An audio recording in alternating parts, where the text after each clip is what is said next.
Hello అండి, నమస్తే. అందరు బాగున్నారా? నేను మీ శైలజ. మనం ఎత్తనపూడి సులోచనారాణి గారు రచించిన సుకుమారి నవల చదువుకుంటున్నాం కదా. రెండవ భాగంలో ఏం జరిగిందో చూద్దాం. వారం రోజులైంది. ఆ రోజు సాయంత్రం నేను దొడ్లో ఆవు దూడతో పరుగులు తీసి ఆటలాడి ఒంటి నిండా చెమట కారుతుంటే బయట కొంగుతో తుడుచుకుంటూ వచ్చి పెరట్లో మంచం మీద కూర్చుని పుస్తకం తిరగేస్తున్నాను. ఇంతలో బామ్మ కారపోసి పెట్టిన పళ్ళెం తీసుకొని నా దగ్గరకు వచ్చింది. సుఖీ, నువ్వు పెద్దదానివయ్యావు. ఈ గంతులు పరుగులు ఇక మానేయాలి. పెళ్ళయింది నీకు. అదుగో ఆ మాట అనొద్దని 1,00,000 సార్లు చెప్పాను. నాకు పెళ్లి గిళ్ళి ఏమీ అవలేదు. ఇంకోసారి అన్నావా చూడు. చూపుడు వేలు చూపించాను. బామ్మ ఇచ్చిన పసుపు కొమ్ముతాడు నేనెప్పుడో తీసి పారేశాను. నేను వచ్చిన మర్నాడే బామ్మ కంసాలని పిలిచి తన మెడలో ఉన్న చంద్రహారంలో 2 వరుసలు తీయించి నేను అమ్మేసిన గొలుసు లాంటిదే చేయించింది. ఈ మంగళసూత్రం ఎందుకు? విసుగ్గా అన్నాను. మాట్లాడకుండా వేసుకో కసిరింది. సరే ఉండని, ఎప్పుడైనా పారిపోవాలి అంటే పనికొస్తుంది కదా అన్నాను. ఛీ, ఏమిటా వెధవ మాటలు అంది. నేను ఇప్పుడు కూర్చున్న ఈ చోటుకి ఎదురుగా కమలమ్మ అత్తయ్య ఇల్లు కనిపిస్తుంది. వాళ్ళెవ్వరూ లేకపోవడంతో ఆ ఇల్లు ముందు అంతా పాడుపడిపోయినట్లుగా అయింది. సన్నజాతి చెట్టు, మందార చెట్టు ఎండిపోతుంటే నేనే వెళ్ళి నీళ్లు పోసి వస్తున్నాను. అవి ఇప్పుడిప్పుడే చిగుర్లు వేస్తున్నాయి. పోవటానికి సిద్ధమైనవి మళ్ళీ అలా కలకల్లాడుతూ పచ్చగా ఎదుగుతుంటే నాకేమిటో చాలా సంతోషంగా అనిపించింది. నా జీవితంలో ఏ బాధ వచ్చినా బ్రహ్మికి చెప్పడం, అతనేదో నాకు నచ్చ చెప్పడం, నేను ఊరట చెందటం బాగా అలవాటు. అలాంటి సంఘటనలు ఎన్నో ఉన్నాయి. ఇప్పుడు నేను అతనికి చెప్పాల్సిన సంగతులు ఎన్నో ఉన్నాయి, కానీ అతను ఎక్కడుంటున్నాడో తెలియటం లేదు. నేను అక్కడున్న రాయిని తీసి విసురుగా గిరాటు పెట్టాను. బ్రహ్మి అసలు ఎక్కడున్నాడు? అమ్మ వాళ్ళని అడిగితే మాకు తెలియదు అంటున్నారు. ఈ ఊరు వచ్చినప్పటి నుంచి నాకు చాలా ఆనందంగా ఉన్నమాట నిజమే. కానీ ఎదురుగా బోసిగా ఉంటున్న బ్రహ్మి ఇల్లు చూడగానే నాకేంటో పుట్టెడు దిగులు ముంచుకొస్తుంది. అత్తయ్య ఉంటే ఆ ఇల్లు ఎంత కళకళలాడుతూ ఉండేది. నాకేమీ తోచడం లేదు. వచ్చిన మర్నాడే వెళ్ళి ఆ ఇంటి చుట్టూ తిరిగి వచ్చాను.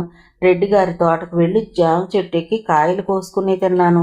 చెరువుకు వెళ్ళి మెట్ల మీద కూర్చుని కాళ్ళు నీళ్లలో పెట్టి తపతపలాడించాను. దూరంగా కలువ పూలు కనిపిస్తున్నాయి. బ్రహ్మి నేను వాటి కోసం పందెం వేసుకుని ఈత కొట్టడం గుర్తొచ్చింది. అతనికి నాకంటే ఈత బాగా వచ్చు. నేను గెలవడం కోసం నిదానంగా ఈత కొట్టేవాడు. అసలు బ్రహ్మి ఎక్కడుంటున్నాడు? అతని గురించి తెలుసుకోవడం ఎలా? నాకేమిటో చాలా చిరాగ్గా ఉంది. ఎందుకో సంతోషంగా ఉండలేకపోతున్నాను. ఇదేమిటి, బ్రహ్మి లేకపోతే అసలు ఈ ఊరే బోసిపోయినట్టుగా ఉంది. నేను ఇంటికి వచ్చేసరికి ఇంట్లో ఒక భయంకర దృశ్యం నా కళ్ళకు కనిపించింది. ఆ బల్లోకం కుర్చీలో కూర్చుని ఏదో మాట్లాడుతున్నాడు. సుబ్బు వెధవ విసినకర్రతో విసురుతున్నాడు. మా నాన్న ఆ బల్లోకం ఎదుట కుర్చీలో కూర్చుని ముందుకు వంగి వినయంగా శ్రద్ధగా వింటున్నాడు. మా బామ్మగారు అనే పెద్ద మనిషి పైట కొంగు భుజాల నిండా కప్పుకుని ఒక అరచేతిలో మరో చెయ్యి ఉంచుకుని చాలా అణుకువగా చిన్న కంఠంతో మర్యాదగా ఏదో చెబుతుంది. నేను ఇంట్లోకి రాగానే ముగ్గురు తలలు తిప్పి చూశారు. అతన్ని చూడగానే నా శరీరంలో వణుకు ప్రారంభమైంది. రివ్వున వారి మధ్య నుంచి పరిగెత్తి నా గదిలో దూరి తలుపు వేసేసుకున్నాను. నేను పరిగెత్తి రావడంతో వారి మధ్యన వేసిన స్టూలుకి కాలు తగిలి కింద పడింది. దానిమీద అతను తినడానికి పెట్టిన పలహార ప్లేటు, మంచినీళ్ల గ్లాసు కింద పడి కంగుమంటూ దొర్లిగింతలు పెడుతూ నిశ్శబ్దంగా ఉన్న మా ఇల్లు అంతటా ప్రతిధ్వనించింది. నేను భయంతో వణుకుతున్నాను. ఆవేశంతో ఆయాసంతో రొప్పుతున్నాను. బామ్మ వచ్చి తలుపు తట్టింది. అతను వచ్చాడు. తలుపు తీయమ్మా రహస్యంగా అంది. తలుపు తీయమన్నావా? నిన్ను వాణ్ణి కోరికి చంపేస్తాను అరిచాను. సరే సరే అరవకు. బామ్మ వెళ్ళిపోయింది. రాత్రి 10 గంటలైంది. గదిలో నేను మంచం మీద కునికిపాట్లు పడుతూ కూర్చున్నాను. తలుపు తట్టిన శబ్దమైంది. శత్రువు అలికిడి విన్న యోధుడిలా నేను చప్పున నిటారుగా కూర్చుని చెవులు రిక్కించి విన్నాను. సుఖీ, తలుపు తీయమ్మా అంది అమ్మ కంఠం. తీయను, ఖచ్చితంగా చెప్పేశాను. వాళ్ళు లేరు, వెళ్ళిపోయారు. నిజంగానేనా? నిజంగా. నా మీద ఒట్టు. నేను తలుపుకి అడ్డంగా పెట్టిన బీరువా యువతలకి బడబడా ఇడ్చాను. కుర్చీ తీశాను. మంచం పక్కకి లాగేశాను. అనుమానంగా భయంగా మెల్లిగా తలుపు కాస్త తెరిచి అమ్మ వెనక ఎవరైనా ఉన్నారేమోనని కళ్ళు ఆత్రంగా వెతికాను. ఎవ్వరూ లేరు. అమ్మ లోపలికి రాగానే గబాలన మళ్ళీ తలుపు మూసేశాను. ఇదంతా ఏంటి? అమ్మ తలుపుకి అడ్డంగా చిందరవందరగా ఉన్న సామాను చూస్తూ అడిగింది. మీరు తలుపులు బద్దలు కొడతారేమోనని జాగ్రత్త పడ్డాను. అమ్మ నన్ను దగ్గరకు తీసుకుని తల నిమిరిగింది. నేను అమ్మను గట్టిగా కౌగిలించుకున్నాను. అమ్మా, నేనెక్కడికి వెళ్ళనమ్మా అన్నాను ఏడుస్తూ. అలాగే అంది. మళ్ళీ తలుపు తట్టిన శబ్దమైంది. అమ్మ వెళ్ళి తీస్తుంటే చెయ్యి పట్టి లాగి వారించాను. అమ్మ నచ్చ చెప్తున్నట్లుగా అంది. ఎవరు లేరమ్మా, బామ్మ పిలుస్తున్నారు. నేనున్నానుగా, నీకేం భయం లేదు అంటూ వెళ్ళి తలుపు తీసింది. బామ్మ లోనికొచ్చింది. సుఖీ, ఆవిడ ఏదో చెప్పబోతుంటే నేను అంతలోనే అక్కడ మూల పెట్టి ఉంచిన ఆవిడ చేతికర్ర 2 చేతుల్లోకి తీసుకుని గట్టిగా పట్టుకున్నాను. అది చూపిస్తూ, నువ్వు ఆ బల్లోకంతో మాట్లాడావా? పైనుంచి పలహారం పెడతావా? నాకేం చెప్తావు? వస్తే వాకిట్లోంచి వెళ్ళగొట్టేస్తాను అన్నావు కదా, సుబ్బు చేత తన్నిస్తాను అని అన్నావా లేదా? నేను అబద్ధం ఆడితే నన్ను అబద్ధాలు ఆడకూడదని కొట్టావుగా. నేను ఇప్పుడు నిన్ను చావు కొడతాను బామ్మ, చూసుకో అని నేను బామ్మని కర్రతో కొట్టబోతుంటే అమ్మ అడ్డం పడి బలవంతంగా కర్ర లాగేసుకుంది. వాళ్ళు ఏం చెప్తారో మనం వినాలి కానీ, వాళ్ళు నువ్వు చెప్పేవన్నీ అబద్ధాలు అంటున్నారే సుఖీ. నీకు బాగా తిరగడం అలవాటుట. వాళ్ళ వంశంలో అలా ఒప్పుకోరట. అదే వచ్చిన పేచి, ఇంకేం లేదన్నారు. నేను అబద్ధాలు చెప్పానా? గుండెల మీద చెయ్యి వేసుకుని ఆశ్చర్యంగా అన్నాను. అవునమ్మా, నువ్వు అలాగే చేశావని ఆయన అన్నారు. వాళ్ళకి ఆడవాళ్ళు బయటికి రాకూడదట. వాళ్ళ ఇంటి ఆచారమట అది. నువ్వు సరాసరి వెళ్ళి మీ మామగారు ఎదురుగా కూర్చుని కబుర్లు మొదలు పెట్టేదానివిట. అబద్ధం, పచ్చి అబద్ధం అరిచాను. అసలు నువ్వు మీ మామగారితో మాట్లాడావా లేదా? మాట్లాడాను. నన్ను మన ఊరు పంపమని అడిగాను. మీ అత్తగారిని అడగొచ్చుగా. ఆవిడే ఆయన్ని అడగమంది. అడగమన్నా నువ్వు అడగకూడదు. ఎంతైనా నువ్వు పద్ధతి మార్చుకోవాలి సుఖీ. నీ ఇష్టం వచ్చినట్టు మాట్లాడేయకూడదు అంది బామ్మ. అమ్మ, వాళ్ళు చెప్పేదంతా అబద్ధమమ్మా. నేను నిస్సహాయంగా చూశాను. వీళ్ళు చెప్పిన మాటలు వినడం లేదు, వాళ్ళ మాటలే నమ్ముతున్నారు. నాకు ఏడుపు వచ్చేసింది. అమ్మ, నేను అస్సలు అబద్ధాలు ఆడలేదమ్మా. అమ్మను పట్టుకుని ఏడ్చేశాను. సర్లే పోని అంటూ బామ్మ వచ్చి బొచ్చగించింది. ఆ రాత్రి నిద్రపోతుంటే అమ్మ తట్టి లేపింది. ఏంటా కలవరింతలు, ఎలుగుబంటి అని అరుస్తున్నావు అంది. నా ఒంటి నిండా చెమటలు దెక్కారుతున్నాయి. అమ్మయ్య, ఇది కళ. అమ్మ నా చెమట తుడిచి మంచినీళ్ళు తాగించింది. నేను ఒత్తిగిల్లి పక్కకు పడుకున్నాను. ఆ వరప్రసాదాన్ని ఎలుగుబంటి తరుముకొస్తున్నాడు. నేను చెట్ల మధ్య నుండి పరిగెడుతున్నాను. ఎదురుగా పాములు బొసుకొడుతున్నాయి. ముళ్ళు గీసుకుపోతున్నాయి. నేను తెగించి పరిగెత్తుతున్నాను. అబ్బా, ఇది కలే. నేను సరిగ్గానే ఉన్నాను. మా ఇంట్లో అమ్మ పక్కన మంచం మీద సురక్షితంగా ఉన్నానని అర్థమయ్యి ఆనందం వేసింది. నేను నిద్రపోయాననుకుని బామ్మ అమ్మ మాట్లాడుకుంటున్నారు. పిల్ల భయపడినట్టుంది అత్తయ్య. నేను అప్పుడే చెప్పాను, పిల్లాడికి వయసు ఎక్కువని, మోటుగా ఉన్నాడని, ఈడు జోడు కుదరలేదని అంటోంది అమ్మ నసిగినట్లుగా. బామ్మ కసిరేసింది. చాలే ఊరుకో, ఇలాంటి మాటలతో ఆ పిల్లల మనసులు పాడవుతాయి. మీ మామగారిని చేసుకునేసరికి నాకు 10 సంవత్సరాలు, ఆయనకి 28. నేను 2వ భార్యని. మేము సుఖంగా ఉండలేదా? నీకు పెళ్ళయ్యేసరికి ఎంత వయసు చెప్పు? 12 సంవత్సరాలు. మా వాడికి 22. మనమంతా కాపురాలు చేయలేదా ఏంటి? అసలు ఈ తప్పంతా నాదే జానకి. దానికి భయభక్తులు నేర్పకుండా చిన్నప్పటి నుంచి ముద్దు చేసి మొండితనం నేర్పాను. అది ఏ మాట అంటే అదే సాగేట్టు చేశాను. ఎవరిని పడితే వాళ్ళని అంత మాట అంటున్నా చిన్నతనం లేని ఊరుకున్నాను. అది ఇప్పుడు వచ్చిన గొడవ. 4 రోజులైతే అదే సర్దుకుంటుంది. అలాగే అత్తయ్య. అయినా జానకి, నాకు తెలియక అడుగుతాను, ఆడవాళ్ళు సంసారాలు భర్తల కోసమే చేస్తారా? ఇల్లు పిల్లల కోసం చేస్తారు కానీ, కావాలంటే ఈ ప్రపంచంలో పెళ్ళైన ఆడాళ్ళనందరినీ అడుగు. వాళ్ళలో ఎంతమంది భర్తతో సుఖంగా ఉన్నామని చెప్తున్నారు? ప్రతి ప్రాణికి ఏదో ఓ బాధ ఉంటూనే ఉంటుంది. అది జీవన సత్యం. మనిషి కాస్త సుఖం కోసం ఎక్కువ కష్టపడటమా, లేక ఎక్కువ సుఖం కోసం తక్కువ కష్టపడటమా అని తెలుసుకోవాలి. మనలో ఎంతమంది భర్తలు సరిగ్గా లేకపోయినా ఇల్లు పిల్లలతో ఆనందంగా ఉండలేదు? వరప్రసాద్కి ఏం తక్కువ? ఒక్కగానొక్క పిల్లాడు, లక్షల డబ్బుకు వారసుడు. నేను వాళ్ళ ఇల్లు వాకిలి చూసే వచ్చానుగా. ఎంత పెద్ద ఇల్లు, ఆవిడికి ఎన్ని నగలో, ఇంట్లో ఎంతమంది నౌకర్లో, వాళ్ళ దేవుడి గది ఎంత బాగుంటుందో. అంతా పాలరాయే. ఎంత అదృష్టం పెట్టి పుట్టిందో కదా ఆ ఇల్లాలు. మన సుకుమారే కాదు, దాని మనుషులు కూడా కూర్చొని తిన్నా తరగనంత ఆస్తి. ఇంకేం కావాలి చెప్పు? నాకు ఒళ్ళు మండిపోయింది. వెంటనే లేచి, బామ్మ, నీకంత ఇష్టం ఉంటే నువ్వు వెళ్ళి ఆ ఎలుగుబంటికి భారీగా ఉండు అని అరుద్దామని అనుకున్నాను. కానీ తమాయించుకున్నాను. నేనిప్పుడు అలా చేస్తే వాళ్ళకి చచ్చినా నేను అక్కడ పడి ఉండగా మాట్లాడుకోరు. ఇప్పుడు కాస్త ఓపిక పడితే వారి మాటలు అప్పుడప్పుడు తెలుస్తూ ఉంటాయి. ఆ రోజు నుంచి బామ్మ నా దగ్గర ఆ మాటలేవీ ఎత్తలేదు. ఇదిగో ఇప్పుడు కారపూస పళ్ళెం చేతికిచ్చి వెళ్ళటం, వంటిల్లు తలుపు వేసి ముక్కాలపేట తెచ్చుకుని నా ఎదురుగా వేసుకుని కూర్చోవడం ప్రారంభించింది. సుఖీ, నేను చెప్పే మాట కాస్త విను అంటూ మొదలెట్టింది. నేను కారపూస తింటూ వింటున్నాను. చూడమ్మా, నువ్వు ఊహ తెలిసిన దానివి. మనం ఎంతో ఖర్చు పెట్టి ఈ పెళ్లి చేశాం. ఇప్పుడు మనం ఏం చెయ్యలేం. అది మన తెలివి తక్కువ అనుకుందాం. నీకు ఈ పెళ్లి ఇష్టం కాకపోతే బలవంతమేమీ లేదు. కానీ ఒక్క నెల వాళ్ళ ఇంట్లో కాస్త ఓపిక పట్టి ఉండమ్మా. నేను వాళ్ళు మద్రాసులో వ్యాపారం పెడుతున్నామంటే మన పొలం అమ్మి డబ్బు వారి చేతికి ఇచ్చాను. ఈ నెల రోజుల్లో ఏదో ఒక వంక నా డబ్బు మనం తీసేసుకుందాం. 2 లక్షల రూపాయలు సుఖి, 1-2 రూపాయలు కూడా కాదు. ఏమంటావు చెప్పు? ఒక్క నెల రోజులు మా తల్లివిగా నువ్విప్పుడు ఇలా హఠాత్తుగా వచ్చేసావనుకో, మనకు వాళ్ళు డబ్బు ఇవ్వరు. ఈ పెళ్లి ఖర్చు దండగా, అది దండగా, మనకు ఉన్నదంతా వాళ్ళకి పెట్టాం. ఏమంటావు? నేను వెళ్ళను మొండిగా అన్నాను. కానీ మొదల్లేదు. వారం రోజులు నా వెనక తిరిగి నేను కూర్చున్నా, నుంచున్నా, పడుకున్నా వెంటే ఉండి నచ్చ చెప్తూనే ఉంది. ఒక్క నెల రోజులు కళ్ళు మూసుకుంటే మన డబ్బు మనకు వచ్చేస్తుంది. వెధవలకి ఆ డబ్బు ఎందుకు వదలాలి చెప్పు? వదిలేస్తే ఇక మనకేముంది? తినడానికి కూడా ఉండదు. మీ నాన్న సంగతి నీకు తెలుసుగా. పేకాట తప్ప ఏమీ పట్టదు. ఇల్లు గడిచేది ఎలా? ఆ డబ్బుంటే దాని మీద వచ్చే వడ్డీతో మన ఇల్లు గడిచిపోతుంది. బామ్మ పట్టిన పట్టు విడవదే. నేను ఎన్నో రకాల నచ్చ చెప్పి చూశాను, కానీ వినడం లేదు. చివరికి నేను మెత్తపడ్డాను. ఆ నరకంలో ఒక్క నెల రోజులు ఉండడానికి ఒప్పుకున్నాను. వాళ్లతో పోట్లాట పెట్టుకోకు సుమా అంది బామ్మ. నేను అసలు ఎవ్వరితోనూ మాట్లాడను అన్నాను. నా ప్రయాణానికి తేదీ నిశ్చయించారు.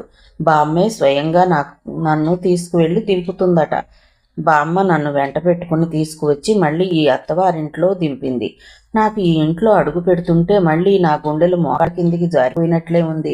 ఆ రోజు ఎంత నమ్మకంగా, ఎంత ధైర్యంగా, ఎంత తెగింపుగా జన్మలో ఈ గడప తొక్కకూడదు అనుకున్నట్లు వెళ్ళిపోయాను. ఉరిశిక్ష పడిందని తెలిసి జైల్లోకి వస్తున్న ఖైదీలాగా ఉంది నా మనసు. హైమ నన్ను చూడగానే పళ్ళికిలించినట్లు నవ్వింది. మా అత్తగారు, మామగారు మాత్రం నేను చేసిన పని అసలు గుర్తులేనట్లు వ్యవహరించారు. మా బామ్మ హైమకి, మా అత్తగారికి ఖరీదైన చీరలు తెచ్చింది. లడ్డూలు, మినప సున్నుండలు, అరటిపళ్ళ గెలలు చాలా తెచ్చింది. ఈ బల్లోకంగాడు ఊళ్ళో లేడట. నా ప్రాణానికి అమ్మయ్య అనిపించింది. మా మామగారు, అత్తగారు ఆవిడతో చాలా మర్యాదగా మాట్లాడారు. నన్ను అమ్మ, తల్లి అంటూ పిలుస్తున్నారు. మేము మీకేం తీసిపోము అంటూ బామ్మకు బట్టలు పెట్టారు. వాళ్ళ మర్యాద, మన్ననలు చూస్తే నాకు చాలా ఆశ్చర్యం కలిగింది. నేను పారిపోవడం వీరికి కనువిప్పయింది అనుకుని సంతోషపడ్డాను. బామ్మ వెళ్లే రోజు రానే వచ్చింది. మా బామ్మ మా అత్తగారికి, మామగారికి నమస్కరిస్తూ, ఏదో చిన్నపిల్ల తెలిసి తెలియక ప్రవర్తిస్తుంది, మీరే కడుపులో పెట్టుకోవాలి అంది. మీ అమ్మాయికి ఏం పర్వాలేదు, నిశ్చింతగా వెళ్ళిరండి అంది మా అత్తగారు. బామ్మ వెళ్తుంది. నాకేమిటో హఠాత్తుగా భయం వేసింది. బామ్మ అంటూ ఒక్కసారి కేక పెట్టాను. బామ్మ తిరిగి చూసింది. నేను పరిగెత్తుకు వెళ్ళి ఆవిడ నడుం చుట్టూ చేతులు వేసి బేలగా చూస్తూ, నెల రోజులు అంతే, అంతకంటే ఒక్కరోజు కూడా ఉండను అన్నాను. అలాగే అంది బుజ్జగిస్తూ. ఆవిడే మెల్లగా నా చేతులు విడిపించుకుని వస్తాను అని వెళ్ళిపోయి కారులో కూర్చుంది. కారు వెళ్ళిపోయింది. నాకు ఏడుపు వచ్చేసింది. కన్నీళ్లు తుడుచుకుంటూ ఇంట్లోకి వచ్చాను. హైమ నన్ను అటకాయిస్తున్నట్లు అడ్డుగా నిలబడింది. ఏం మరదల పిల్ల, ఇక్కడ ఉండనని చెప్పకుండా పారిపోయావుగా, మళ్ళీ ఎలా వచ్చావు? గతిలేందానిలా అంది వెక్కిరింతగా. పిచ్చిగా వాక్కు అన్నాను రోషంగా. నువ్వే ఒళ్ళు దగ్గర పెట్టుకు మాట్లాడు. అట్టే పేలేవంటే పళ్ళు రాలు కొడతాను అంది. ఆ పని నేనే చేసేశాను. హైమ చెంప మీద ఈడ్చి కొట్టాను. మేమిద్దరం తన్నుకుంటుంటే మా అత్తగారు వచ్చి విడదీసింది. ఏమిటి హైమా నువ్వు అంటూ కూతుర్ని మందలించింది. అవునులే, ఇంట్లోంచి పారిపోయినా సరిపెట్టుకున్నారు. కోడల కదా గొప్ప. అదే పని నేను చేస్తే ఊరుకునేవారా అంది హైమ. ఎవరు చేసినా మీ నాన్న ఊరుకోరు. ఆ మధ్యాహ్నం బల్లోకం గారు వచ్చారు. హైమ అతనితో ఆవిడ గారు వేయించేశారు అంది వెటకారంగా. ఎవరావిడ? నీ భార్యామణి గారు. నేను దాని ముఖం చూడనని అప్పుడే చెప్పానుగా. నేను డబ్బు కోసం వచ్చాను, మళ్ళీ గంటలో వెళ్ళిపోతున్నాను. మీ స్నేహితురాలు ఎలా ఉంది అక్కడ? చట్, నోరు మూసుకో అని కసిరి వెళ్ళిపోయాడు. అతను నా ముఖం చూడను అన్నందుకు నాకు రోషం రాలేదు. చాలా సంతోషం కలిగింది. హైమ ఏదో ఒకటి అనడం మానలేదు. నువ్వు మా తమ్ముడితో కాపురం చేయడానికి వచ్చావా? మా ఇంట్లో పడి తినటానికి వచ్చావా అంది. నీ పళ్ళు రాలగొట్టడానికి వచ్చాను అన్నాను. ఇదిగో అమ్మాయి, చిన్న పెద్ద లేకుండా ఏంటా మాటలు? హైమని ఏదన్నా అన్నావని మీ మామగారితో చెప్పి నీ తాట ఒలిపించేస్తా, జాగ్రత్త, మా అత్తగారు హెచ్చరిక చేసింది. నేను నిశ్చేష్టురాలనయ్యాను. అంటే బామ్మ ముందు చూపించిన ప్రేమ, ఆ వినయ విధేయతలు అంతా నాటకం అన్నమాట. ఇప్పుడు ముసుగులు తీసి పారేసినట్టు అసలు స్వరూపం ప్రదర్శిస్తున్నారు. నేను నా వెంట తెచ్చుకున్న పుస్తకాలు చదవటానికి ఎలాగోలా ఒక నెల గడిపేయటానికి ఓపిక పడుతున్నాను. వాళ్ళు నాకు అన్నం కూడా సరిగా పెట్టరు. వాళ్ళు తిన్న తర్వాత తినాలి. నాకు భోజనం పూర్తిగా ఉందో లేదో పట్టించుకోరు. ఎవరి విషయం వారు చూసుకుంటారు. హైమ గిన్నెలతో భీముడికి మంచి భోజనం ఇవ్వడం నేను ఎన్నోసార్లు చూశాను. ఒకసారి మా అత్తగారితో చెప్పాను. ఆవిడ సంతోషించలేదు, పైనుంచి కసిరింది. నీకెందుకు అవన్నీ? నీ పని నువ్వు చూసుకో. ఇదిగో పిల్ల, ఇలా గూఢచారి పనులు మా వెనక చేశావంటే నా మామగారితో చెప్పి నా తాట ఒలిపిస్తారు, అంతేనా అన్నాను. నేనన్న తీరుకి ఆవిడ నిరుత్తురాలయ్యింది. నేను బామ్మకి వీళ్ళ అసలు స్వరూపాలు, హైమ సంగతి అంతా విశదంగా ఉత్తరం రాశాను. నెల రోజులు ఇక్కడ నేను ఉండలేను, వచ్చేస్తాను అని. బామ్మ దగ్గర నుంచి వెంటనే జవాబు వచ్చింది. ఆ ఉత్తరం చదవగానే నా మతి పూర్తిగా పోయింది. అందులో ఇలా ఉంది: చిరంజీవి సుకుమారికి పుత్ర పౌత్ర అభివృద్ధిరస్తు అని దీవిస్తూ మీ బామ్మ వ్రాయినది. నువ్వు రాసిన ఉత్తరం అంతా చదివాను. మీ అత్తగారు అన్నమాట అక్షరాల నిజం అని నేను అంటున్నాను. నువ్వు చాలా అనవసరమైన విషయాల్లో తలదూర్చి నీ మనసు పాడు చేసుకుంటున్నావు. నువ్వు అత్తవారింటికి ససేమిరా వెళ్ళనని మొండుపెట్టు పట్టావని డబ్బు దండగా అనే మాట చెప్పాను. మన డబ్బు వారి వ్యాపారానికి ఇచ్చిన మాట నిజమే, కానీ అది తిరిగి ఇవ్వమని అడిగే మాట ఒట్టిది. నువ్వు ఇష్టం ఉన్నా లేకపోయినా ఆ ఇల్లు నీది అనుకుని అక్కడే ఉండాలి. పెళ్ళవగానే ప్రతి ఆడపిల్ల అత్తవారింట్లో తప్ప ఈ ప్రపంచంలో నాకెక్కడా స్థానం లేదు అనుకోవాలి. తినగా తినగా వేము కూడా తీయగానే ఉంటుందట. అలాగే ఉండగా ఉండగా ఆ ఇల్లే అలవాటయ్యి ఇష్టం ఏర్పడుతుంది. వీలైనంత త్వరగా నీ కడుపును ఒక కాయ కాయాలి అని నేను దేవుళ్ళందరికీ మొక్కుంటున్నాను. ప్రసాద్ వస్తే నువ్వు అతనికి ఇష్టం కలిగేలా అలంకరించుకుని అతని దగ్గరకు వెళ్ళు. బిడియపడకు. నువ్వేదైనా హఠం చేసి పరిగెత్తుకు వస్తే ఈసారి వారి కోపం పోగొట్టడం ఆ దేవుడి తరం కూడా కాదు. మీ మామగారు చెప్పేశారు, ఈసారి ఆ అమ్మాయి మా ఇల్లు వదిలి వెళితే మళ్ళీ మా గుమ్మం ఎక్కనీయమని. నేను కూడా మన ఇంటికి రానియను. బాగా గుర్తుంచుకో. ఎవరికైనా ఈ చోటు తప్ప ఇంకో గత్యంతరం లేదు అనుకుంటే అక్కడ కలిగిన చికాకులన్నీ భరించటానికి శక్తి వస్తుంది. నేను ఇప్పటికే పెళ్ళైతే ఆడపిల్ల ఎలా మసులుకోవాలో, ఎంత ఓర్పుగా ఉండాలో ఎన్నోసార్లు చెప్పాను. ఇక నేను చెప్పాల్సింది ఏమీ లేదు. మన పరువు ప్రతిష్టలు అన్నిటికీ నువ్వే ముఖ్యం అని తెలుసుకో. నేను ఇలాగే బ్రతికాను. దీనికి ఇంకో మార్గం లేదు. నువ్వు మాత్రం మీ వాళ్ళ అనుమతి లేకుండా ఇక్కడికి వస్తే నేను రానివ్వను. బాగా గుర్తుపెట్టుకో. ఆ ఉత్తరం నాకు భయంకరంగా కనిపించింది. ముసుగు వేసుకున్న పెద్ద మనుషుల్లో మా బామ్మ కూడా ఒకద్దన్నమాట. ఆవిడ అసలు స్వరూపం బయటపడింది. ఆ ఉత్తరం చూసి నేను నీరు కారిపోయాను. ఏం చెయ్యాలో పాలుపోలేదు. గదిలో అలాగే కూర్చుండిపోయాను. ఏంటి పిల్ల, పొద్దున్నే అలా మంచం మీద కూర్చున్నావు? దిగిక బయటకు రావా అంది మా అత్తగారు. పాపం, ప్రసాద్ ఎప్పుడు వస్తాడా అని కలలు కంటున్నట్టుంది అంది హైమ. నాకు హైమను ఏదైనా అనాలని కూడా అనిపించలేదు. 2 రోజులు గడిచాయి. నేను నిశ్శబ్దంగా గదిలో ఎక్కువసేపు అలాగే కూర్చుండిపోతున్నాను. బామ్మకి జవాబు తిడుతూ రాయాలనిపించింది. ఉత్తరం రాసి చింపేశాను. ఛీ, బామ్మ నన్ను మోసం చేసింది. ఇక జన్మలో ఆవిడతో మాట్లాడను. కావాలని తీసుకొచ్చి జైల్లో నన్ను బందీఖానా చేసింది. నాకు ఏడుపు కూడా రావటం లేదు. అంతా అయోమయంగా ఉంది. మంచం మీద కూర్చుని కిటికీలోంచి చూస్తున్నాను. ఏంటి చెయ్యడం? ఇక్కడి నుంచి పారిపోవడమే అసలు కష్టం. ఒకవేళ పారిపోయినా బామ్మ దగ్గరకు వెళితే మళ్ళీ తీసుకొచ్చి వీళ్ళకి అప్పచెప్తుంది.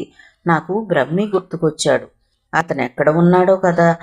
నాకెంత కష్టం వచ్చిందని తెలిస్తే అతను సాయం చేయకుండా ఉంటాడా? ఏమో, అతని ధోరణేమిటో మరి. ఎంతలో చప్పుడయింది. తల తిప్పి చూశాను. నాగరాజు లోపలికి వచ్చాడు. అతను నవ్వాడు. చేతిలో పుస్తకం అందిస్తూ, హైమమ్మ గారి పుస్తకం మీకు ఇమ్మన్నారు అన్నాడు. ఏంటది? నేను తీసుకుని చూశాను.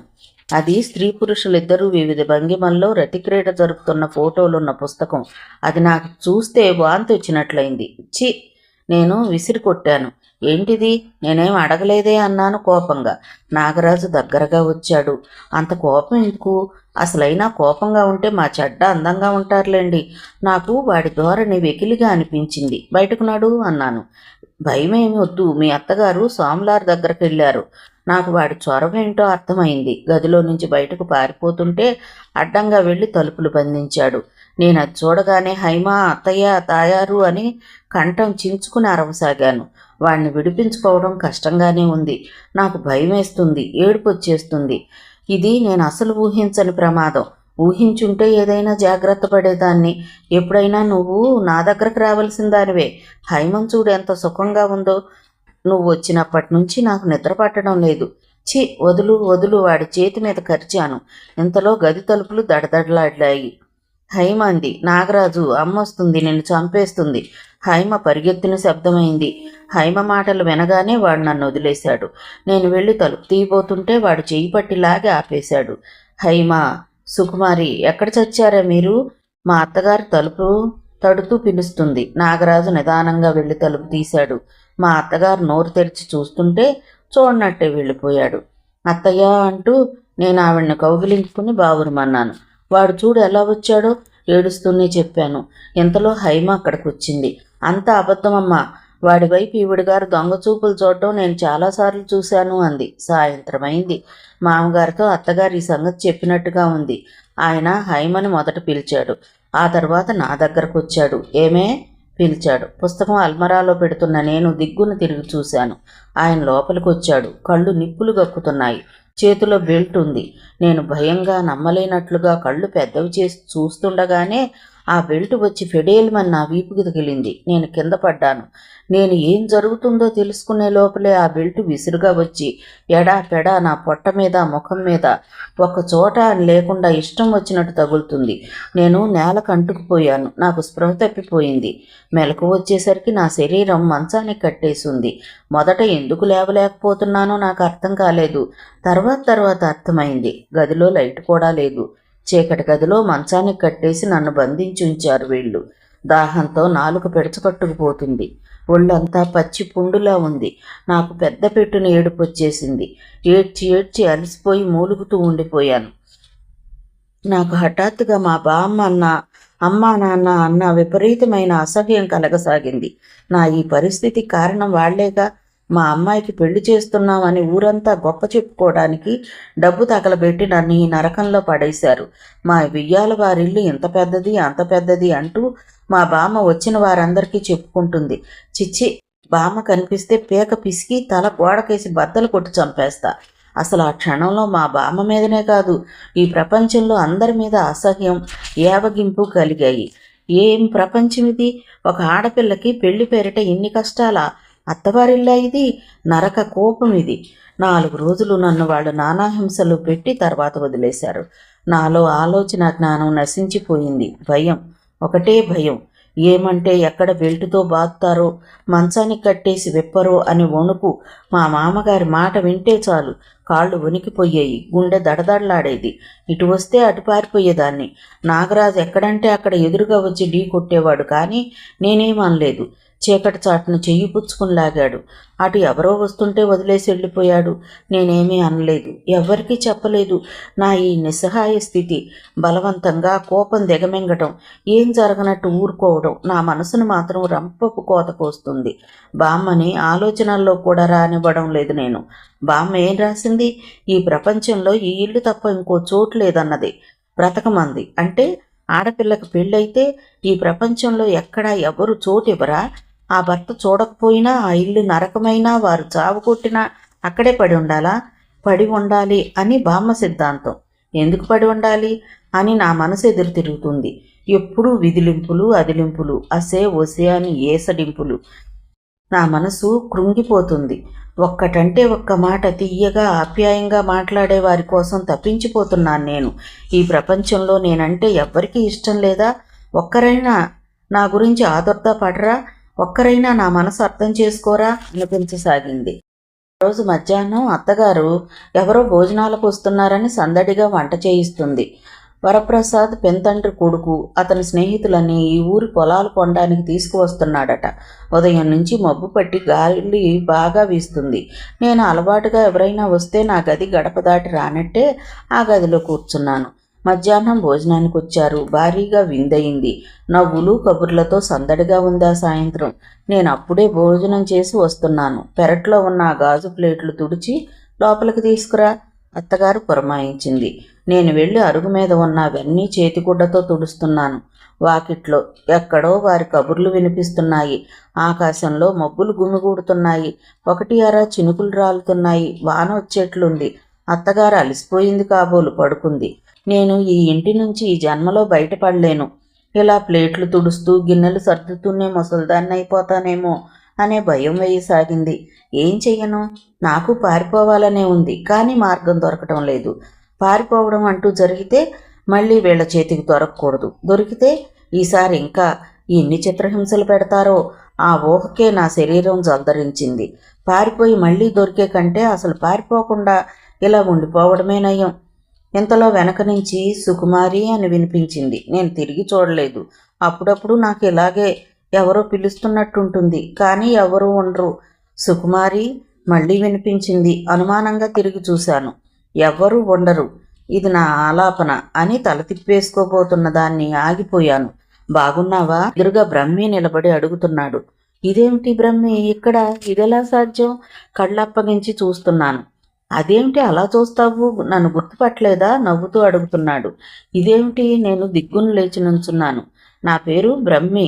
నేను నువ్వు చిన్నప్పుడు కలిసి ఆడుకున్నాం. ఇప్పుడైనా గుర్తొచ్చిందా? అతను గుర్తు చేస్తున్నట్లుగా చెబుతున్నాడు. ఇదేమిటి నువ్వు నువ్వు ఇది నిజమా కల? నన్ను నేను గిచ్చుకున్నాను. అబ్బా అన్నాను. అతన్ని ముట్టుకుని గట్టిగా గిచ్చాను. అతను అబ్బా అని చేయి చూసుకుంటున్నాడు. ఇదేం పలకరింపు అన్నాడు. నువ్వు నిజంగా ఇక్కడున్నావా అన్నాను. అతను నా కళ్ళ ముందు వేళ్లాడించాడు. ఈ మధ్య చూపు మందగించిందా? నీకోసం చూసి చూపు తగ్గిపోయింది. అతను నవ్వాడు. అంతలోనే సీరియస్ అయ్యాడు. మధ్యాహ్నం నుంచి నీకోసం చూస్తున్నాను. నువ్వు కనిపించలేదు. ఇది మీ ఇల్లు అని తెలుసు. ఆ పొలం కొని ఆయన కంపెనీలో పనిచేస్తున్నాను. నేను హుష్ అని నోటి మీద వేలు పెట్టుకుని మాట్లాడొద్దని సైగ చేశాను. ఏదో చెప్పబోతున్న అతను మాట మింగేశాడు. నేను ఒకసారి గుమ్మంలోంచి ఇంట్లోకి చూశాను. అక్కడెవ్వరూ లేరు. నేను బ్రహ్మి వైపు తిరిగి రహస్యంగా నువ్వు ఎప్పుడు వెళ్తున్నావు అని అడిగాను. 8 గంటలకి. హుష్ మెల్లగా మాట్లాడు, వాళ్ళకు వినిపిస్తుంది. చూడు, నేను స్టేషన్కి వచ్చేస్తాను. నువ్వు నా కోసం వెయిట్ చెయ్యి. టికెట్కి నా దగ్గర డబ్బు లేదు. నువ్వే కొను, తెలిసిందా? కానీ నేను కారులో వచ్చాను, కారులో వెళ్తున్నాను.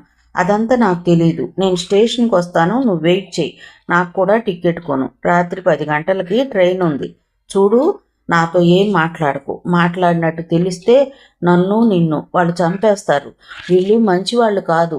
నేను అతనితో చెబుతూనే కళ్ళు చక్రాల్లా తిప్పి లోపల గుమ్మం వైపు చూస్తున్నాను. నాకు ఆగడ్డతో నత్తి వస్తుంది. నీకు ఒంట్లో బాగుందా? అతను అనుమానంగా అడిగాడు. చాలా బాగుంది. స్టేషన్ దగ్గర వెయిట్ చేయి. ఎట్లా వస్తానో నాకు తెలియదు. తప్పకుండా వస్తాను. నేను వచ్చే వరకు నువ్వు అక్కడే ఉండు. ఎక్కడికి వెళ్ళొద్దు. ఎంత రాత్రి అయినా సరే. నేనంతా తర్వాత చెప్తా. ఇంతలో మా అత్తగారి మాట వినిపించింది. నేను చప్పున లోపలికి వెళ్ళిపోబోతూ హఠాత్తుగా వెనక్కి తిరిగి అతని దగ్గరగా వెళ్ళి, బ్రహ్మి, నన్ను మోసం చేయవుగా? అక్కడ వెయిట్ చేస్తావుగా అన్నాను. అతను చెక్కుతుడైనట్లు చూస్తున్నాడు. నేను లోపలికి వచ్చేశాను. ఆ తర్వాత అతను నాకు కనిపించలేదు. రాత్రి 9 గంటలైంది. మా అత్తగారు మామగారు ఇంట్లో లేరు. పెళ్లి జరుగుతుంటే వెళ్ళారు. హైమ నిద్రపోతుంది. ఆ వెధవ పెళ్లి కూడా ఇప్పుడే రావాలా? వీధంతా కారులు రయ్యమంటూ తిరుగుతూ సందడిగా ఉంది.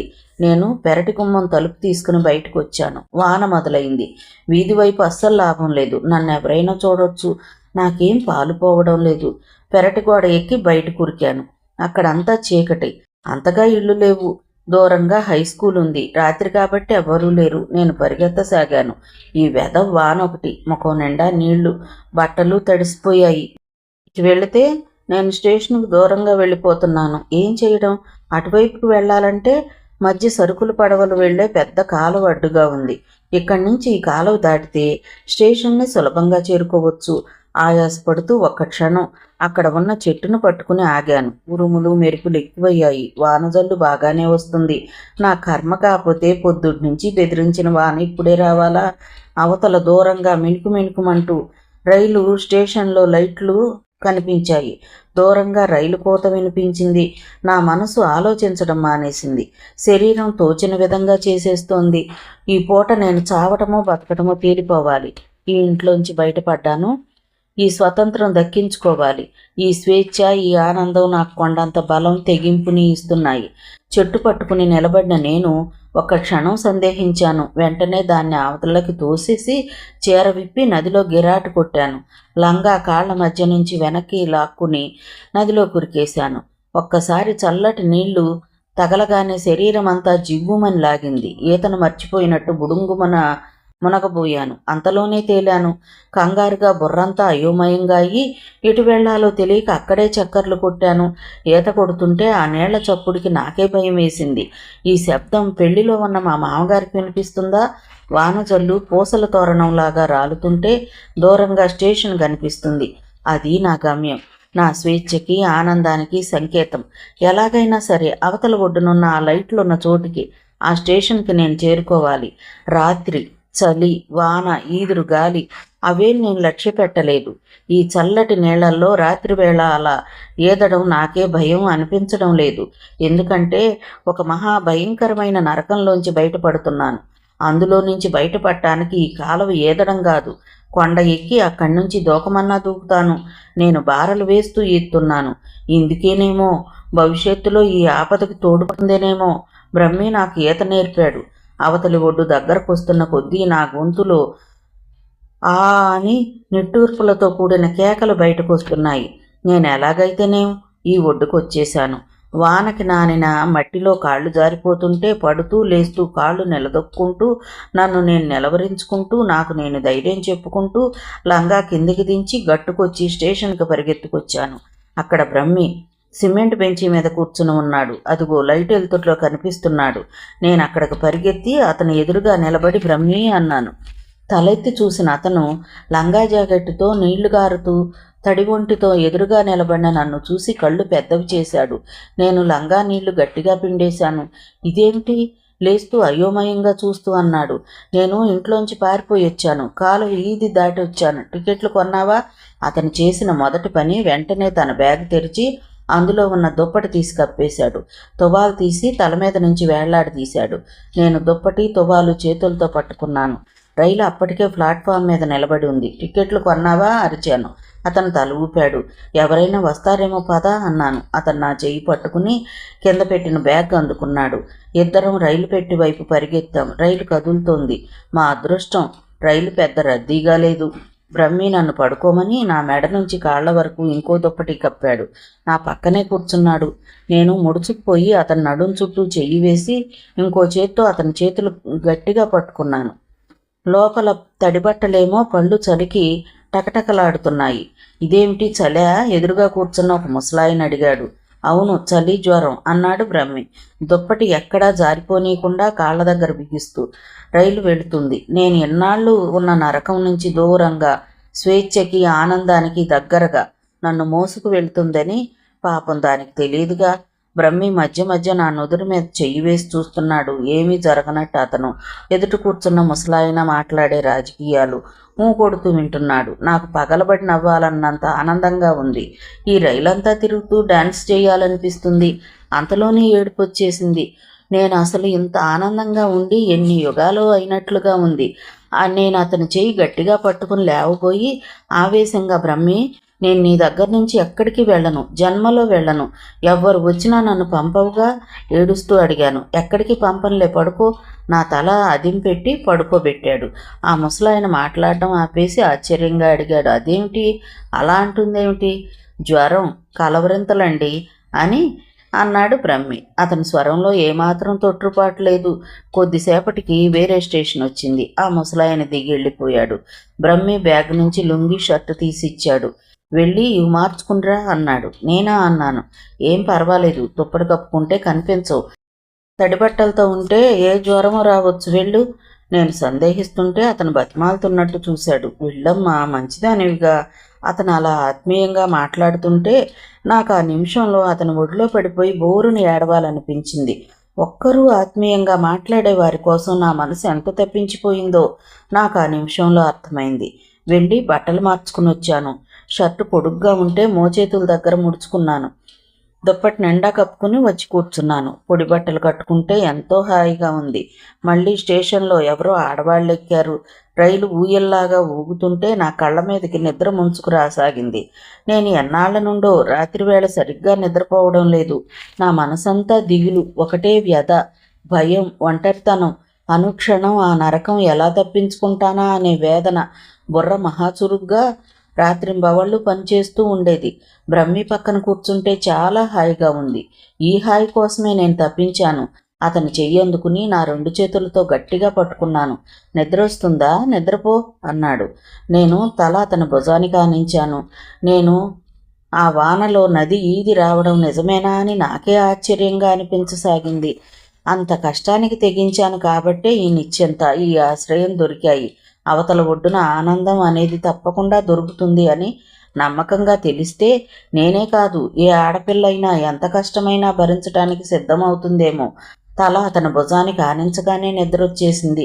అతని భుజం స్పర్శలో చిత్రమేమిటో గాని బామ్మ చేతుల కంటే, అమ్మ ఒడి కంటే హాయిగా, మనసుకు నిబ్బరం కలిగించేట్టుగా ఉంది.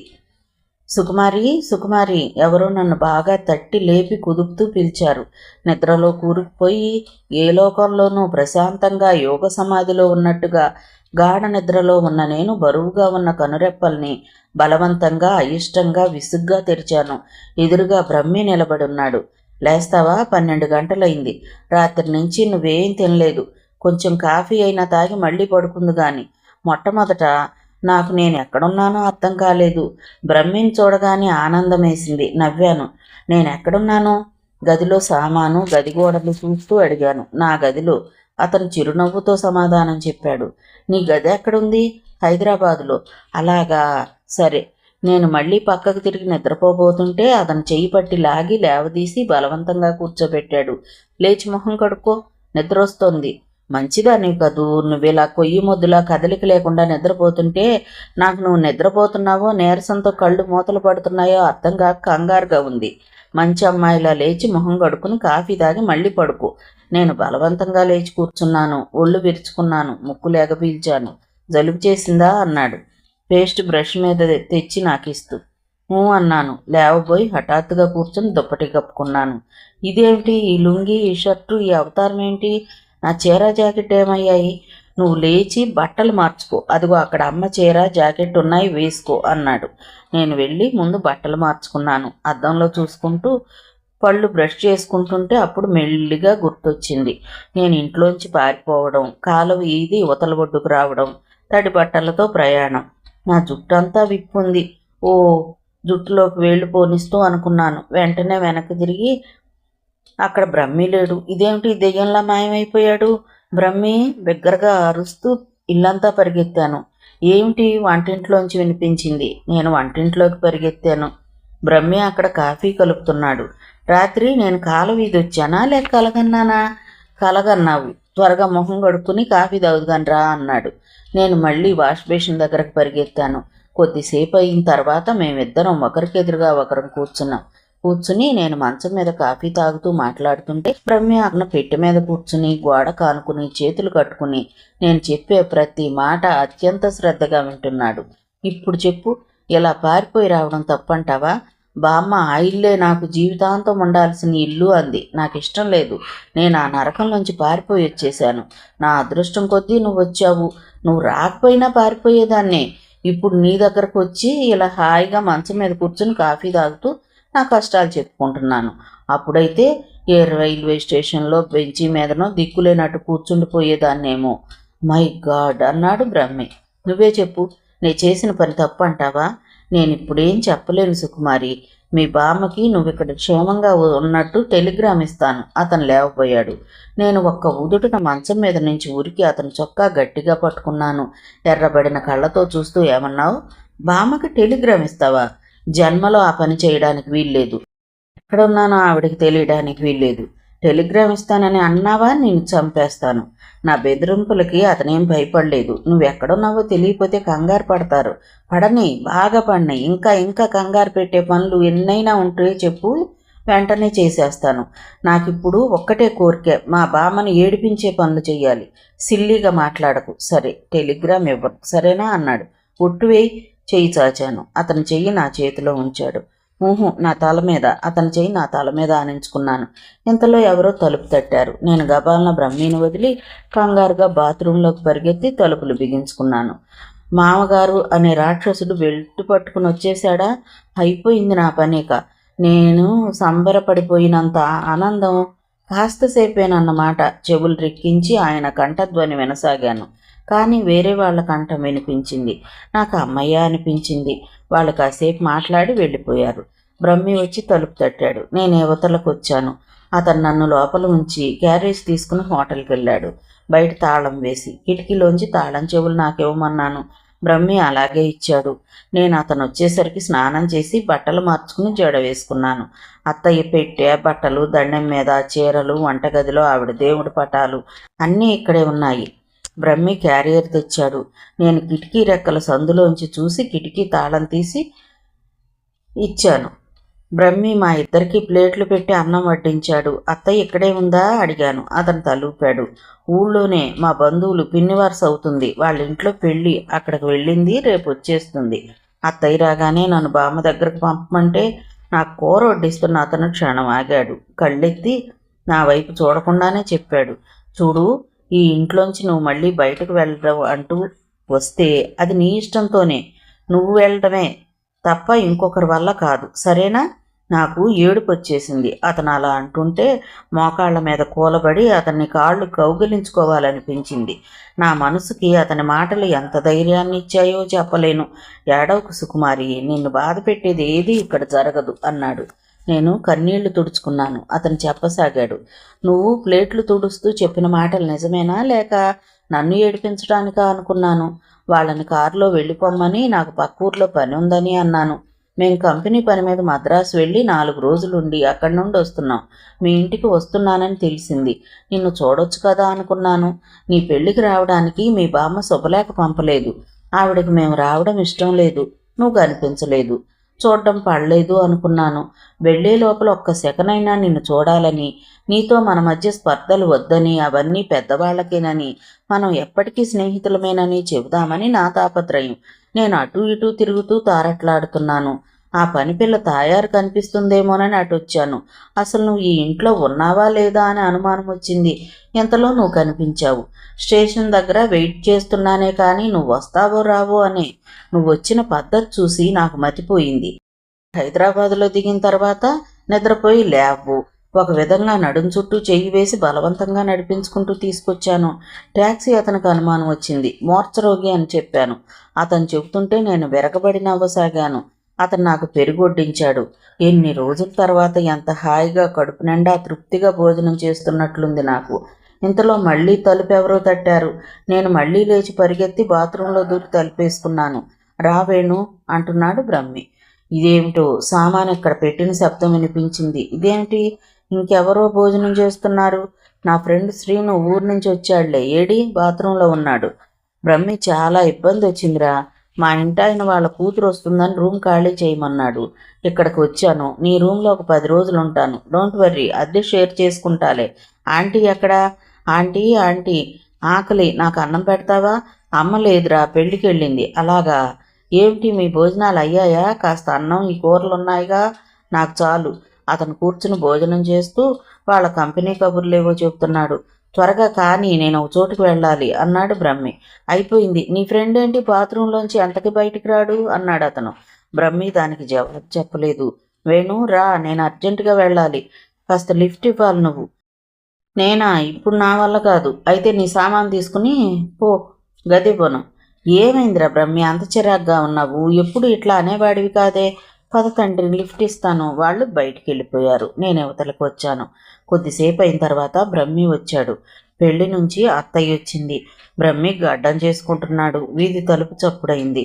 నేను బాత్రూంలోకి పరిగెత్తాను. బ్రహ్మి వెళ్ళి తలుపు తీశాడు. అత్తయ్య మాటలు వినిపించాయి. ఏం పెళ్ళిళ్ళో ఏమిటో అంతా నాటకంలా మారిపోతున్నాయి.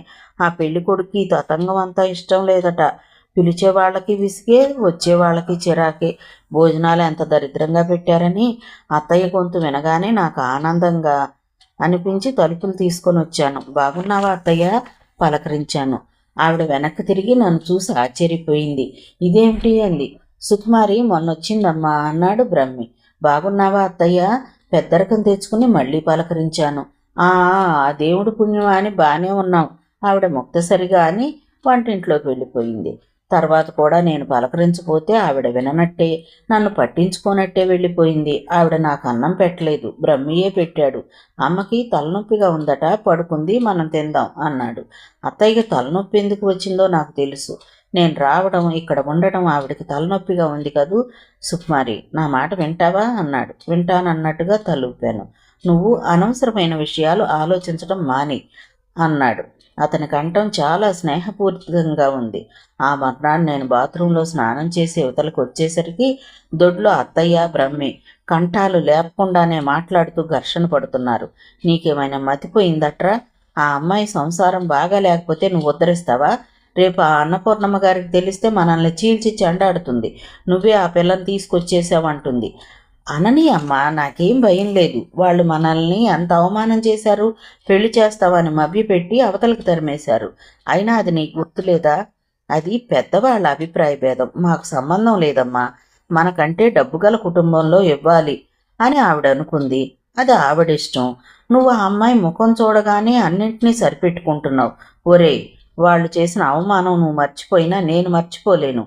ఇప్పటికీ నాకు రక్తం మరిగిపోతుందిరా ఆవిడ అరుస్తుంది. చూసావా అమ్మ, మర్చిపోవాల్సిన సంగతులు గుర్తుపెట్టుకుని నీ మనసులో మాటలు నువ్వే రేపుకుంటున్నావు. అది నీకే నష్టం. నీకు బీపీ కానీ వస్తే ఆవేశంతో మాట్లాడకు. నీ అంత శాంతంగా నేను ఆలోచించలేను. నువ్వు ముందు ఆ అమ్మాయిని ఈ ఇంటి నుంచి తక్షణం పంపేయి. అమ్మ, ఇందాకే చెప్పాను, సుకుమారి ఈ ఇంట్లోంచి వెళ్ళడం అంటూ వస్తే తనిష్టం మీదే వెళ్ళాలి. అంతవరకు ఇక్కడే ఉంటుంది. ఈ ఇంట్లో నీకు నాకు ఎంత అధికారం ఉందో సుకుమారికి కూడా అంతే ఉంది. ఏంట్రా నువ్వు అనేది? నిన్ను కనీ పెంచిన నేను, ఆ అమ్మాయి ఒక్కటేనా? ఇదేనా నువ్వు చెప్పేది? ఏమిటో ఆ అధికారం ఏమిటో చెప్పు.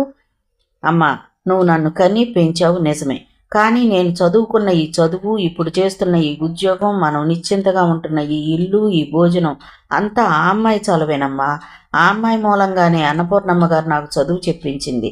ఆ పంచన ఈ పంచన పడి ఉండకుండా నాదంటూ ఒక భవిష్యత్తు నాకు ఏర్పడేలా చేసింది.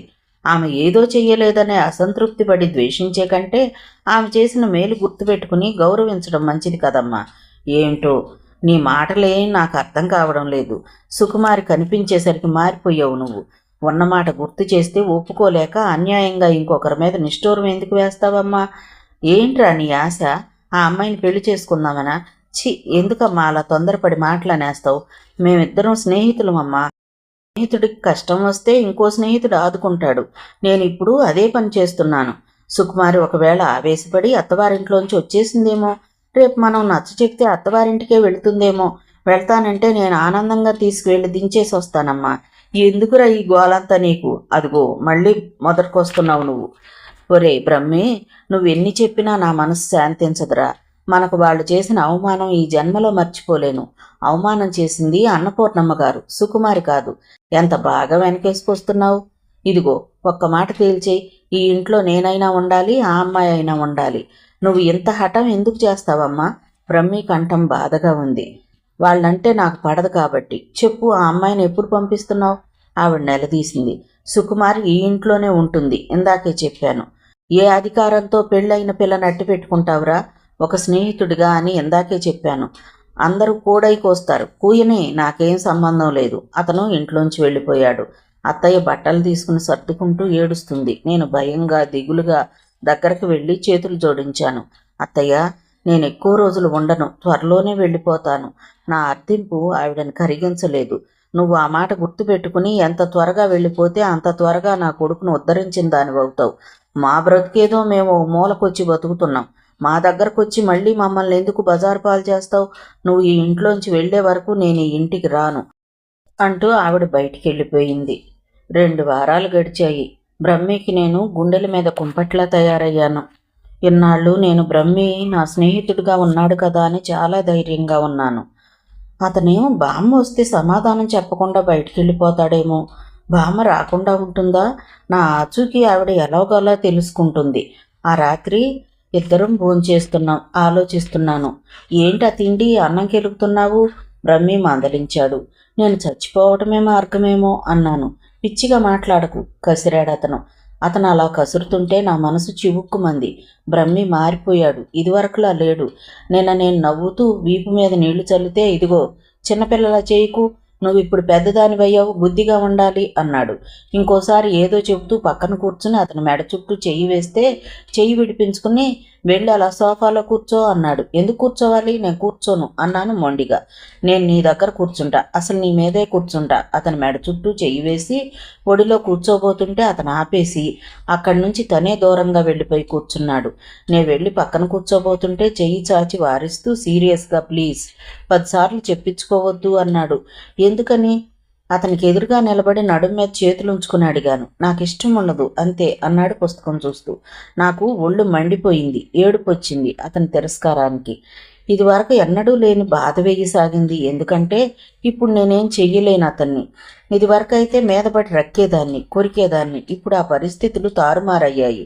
ఈ పూట కూడా అంతే. నాకు బ్రహ్మి బామ్మ రాగానే ఏం మాట్లాడకుండా వెళ్ళిపోతాను అన్న మాటే చెవుల్లో వేధిస్తుంది. నేను ఒంటరిగా బామ్మను ఎదుర్కోవాలా?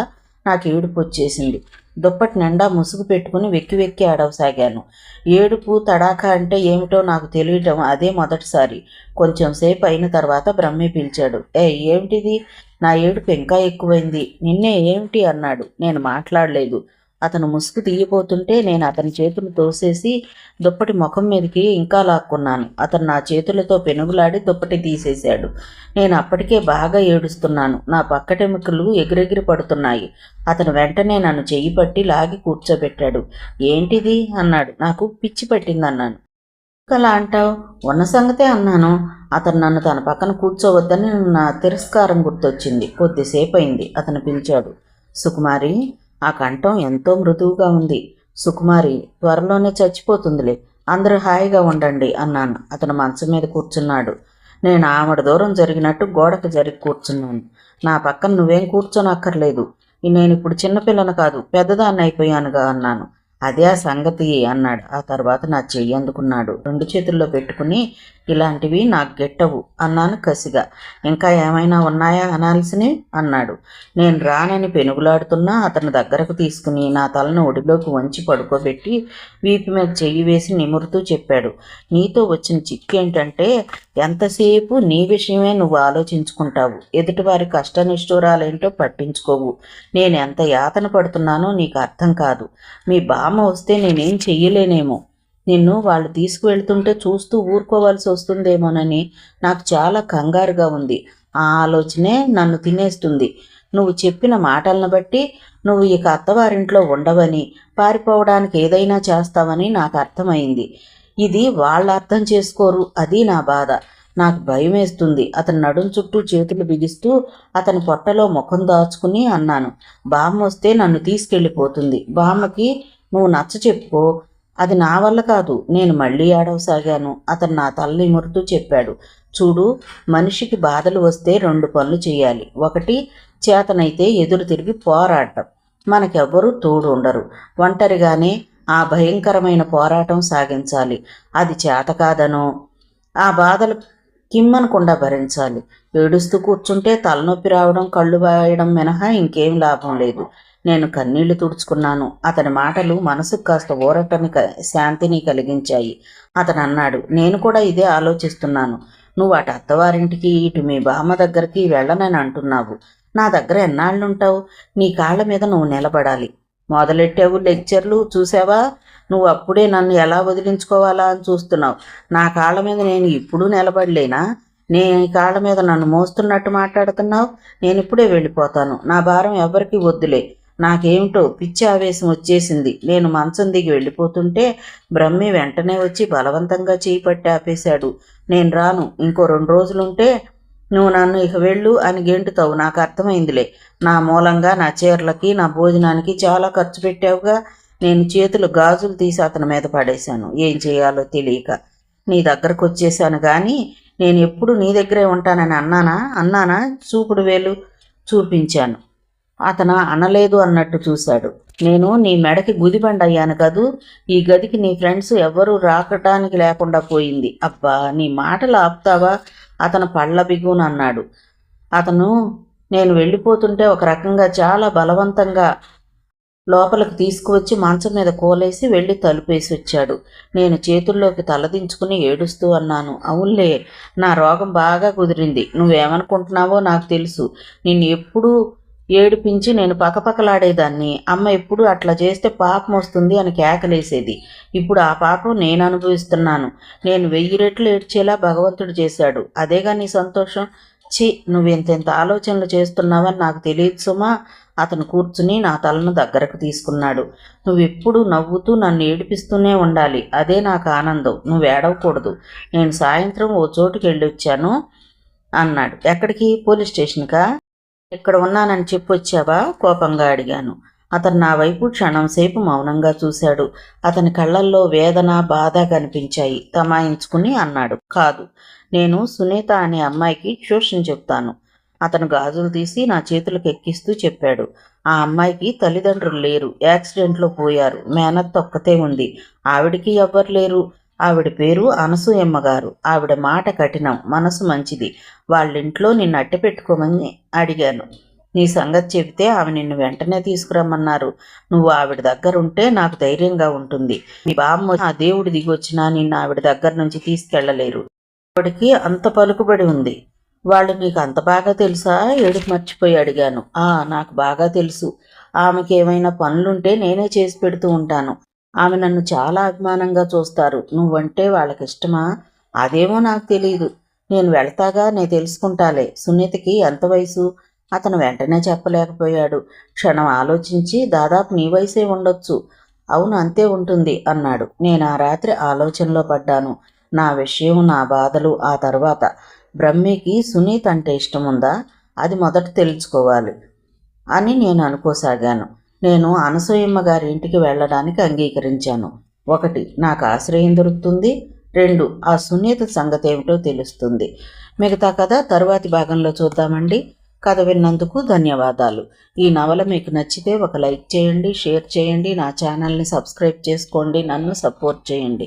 మీరు ఇచ్చే ఒక్క లైక్ నాకు, నా ఛానల్కి ఎంతో సపోర్ట్ని ఇస్తుందండి. మీ యొక్క విలువైన, అమూల్యమైన అభిప్రాయాన్ని కామెంట్ రూపంలో తెలియజేయండి. Thank you. ఉంటానండి.